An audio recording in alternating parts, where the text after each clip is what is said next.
Je dis juste qu'à un moment, il faut poser des actes. Lorsque vous êtes en opposition et en rupture avec une politique qui, par 3 fois, a été rejetée dans les urnes, eh bien, si vous ne posez pas l'acte de censurer ce gouvernement, vous êtes de fait vous-même exclu, mis de côté par rapport aux engagements que vous avez pris. Mais vous parlez beaucoup du Parti socialiste, mais j'aimerais aussi que vous parliez du Rassemblement national, qui, dans ce qui est en train de se passer, joue un peu un jeu trouble en essayant de se cacher sur le fait qu'eux aussi risquent de ne pas voter la censure. Ils ne l'ont déjà pas voté la dernière fois au moment du non-vote de confiance, donc de ceux qui faisaient office de vote de défiance avec le gouvernement Bayrou.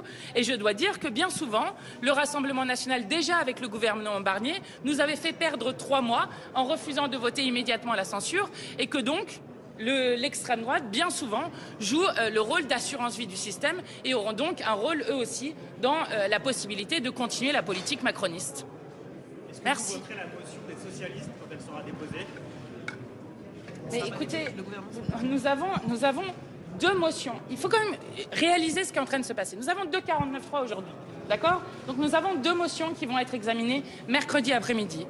Puis, si le gouvernement survit à ces motions, ce qui n'est absolument pas sûr, derrière, vous aurez la deuxième partie du budget de la sécurité sociale qui sera examinée, de nouveau avec un 49.3, puis ensuite donc une motion qui aura probablement lieu lundi, et la 3e partie du budget de la sécurité sociale qui sera examinée, là aussi, lundi soir, et donc avec une nouvelle motion mercredi.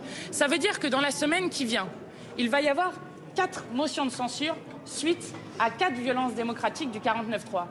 Donc je vais vous dire que la motion qui pourrait arriver à un moment, je ne sais quand, n'a aucun sens. Ce qui se passe maintenant, c'est de faire en sorte non seulement de faire tomber les budgets les plus austéritaires jamais vus depuis des décennies dans la Ve République. Ce qui se joue maintenant, c'est de savoir si on laisse continuer un gouvernement dont je rappelle quand même que le Parti socialiste notamment avait été négocié en disant qu'une de ses lignes rouges, après avoir dit que c'était le nouveau Front populaire à Matignon, après avoir dit que c'était l'abrogation de la retraite à 64 ans, ce qui n'a pas eu lieu, après avoir dit que si M. Retailleau était dans le gouvernement, il censurait le gouvernement, ce qu'il ne semble pas vouloir faire, ils avaient dit nous exigeons du gouvernement qu'il renonce au 49.3.